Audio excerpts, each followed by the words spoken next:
ರೇಣುಕಾಸ್ವಾಮಿ ಕೊಲೆ ಪ್ರಕರಣದಲ್ಲಿ ನಟ ದರ್ಶನ್ ಜೈಲು ಸೇರುವಂತಾಗಿದೆ. ಸದ್ಯ ವಿಚಾರಣಾಧೀನ ಖೈದಿಯಾಗಿ ಪರಪ್ಪನ ಅಗ್ರಹಾರ ಜೈಲಿನಲ್ಲಿದ್ದಾರೆ. ಸದ್ಯಕ್ಕೆ ಬೇಲ್ ಸಿಗುವುದು ಕಷ್ಟ ಎನ್ನಲಾಗ್ತಿದೆ. ಇಂತಹ ಸಮಯದಲ್ಲೇ ದರ್ಶನ್ ನಟನೆಯ ಸೂಪರ್ ಹಿಟ್ ಸಿನಿಮಾ ರಿಲೀಸ್ ಆಗ್ತಾ ಇದೆ.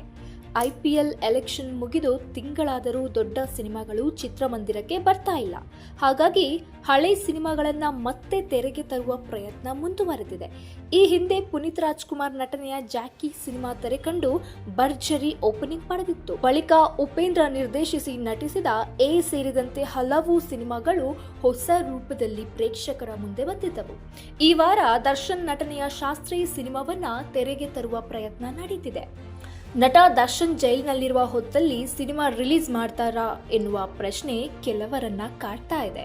ಆದರೆ 13 ವರ್ಷಗಳ ಹಿಂದೆ ದರ್ಶನ್ ಜೈಲಿನಲ್ಲಿ ಇದ್ದಾಗಲೇ ಸಾರಥಿ ಸಿನಿಮಾ ತೆರೆಕಂಡು ಬ್ಲಾಕ್ ಬಸ್ಟರ್ ಹಿಟ್ ಆಗಿತ್ತು.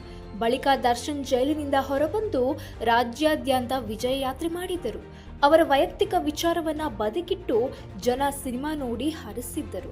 ಇದೀಗ ವಿತರಕ ಶಂಕರ್ ಎಂಬುವವರು ಶಾಸ್ತ್ರೀಯ ಸಿನಿಮಾವನ್ನ ಮರು ಬಿಡುಗಡೆ ಮಾಡಲು ಮುಂದಾಗಿದ್ದಾರೆ. PN ಸತ್ಯ ಕಥೆ ಚಿತ್ರಕಥೆ ಬರೆದು ನಿರ್ದೇಶನ ಮಾಡಿದ ರೌಡಿಸಂ ಸಿನಿಮಾ ಇದು. ದರ್ಶನ್ ಜೋಡಿಯಾಗಿ ಮಾನ್ಯ ನಟಿಸಿದ್ದರು. ಆಪ್ತ ಅಣಜಿ ನಾಗರಾಜ್ ಚಿತ್ರಕ್ಕೆ ಬಂಡವಾಳ ಹೂಡಿದ್ದರು. ಶಿವಣ್ಣನ ಓಂ ಛಾಯೆ ಚಿತ್ರದಲ್ಲೂ ಕಾಣ್ತಾ ಇತ್ತು. ಈ ಚಿತ್ರದಿಂದ ಬಂದ ಸಂಭಾವನೆ ಹಣದಲ್ಲೇ ದರ್ಶನ್ ಟಿ ನರಸೀಪುರ ರಸ್ತೆಯಲ್ಲಿ ಫಾರ್ಮ್ ಹೌಸ್ ಜಾಗ ಖರೀದಿಸಿದ್ದರು.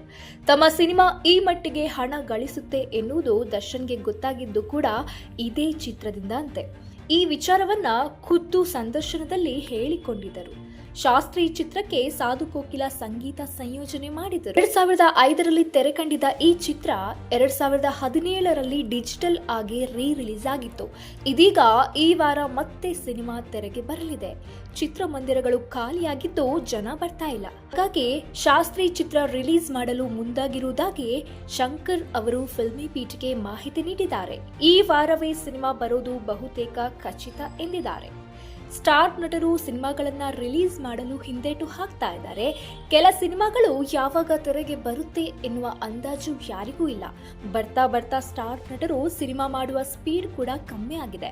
ಇನ್ನು UI ಹಾಗೂ ಮ್ಯಾಕ್ಸ್ ಸಿನಿಮಾಗಳ ರಿಲೀಸ್ ಡೇಟು ಘೋಷಣೆ ಆಗಿಲ್ಲ.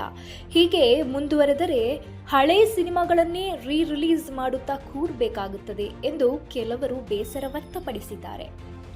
ಇನ್ನಾದರೂ ಎಚ್ಚೆತ್ತುಕೊಳ್ಳದಿದ್ದರೆ ಮುಂದಿನ ದಿನಗಳಲ್ಲಿ ಚಿತ್ರರಂಗ ಮತ್ತಷ್ಟು ಸಂಕಷ್ಟಕ್ಕೆ ಸಿಲುಕಲಿದೆ.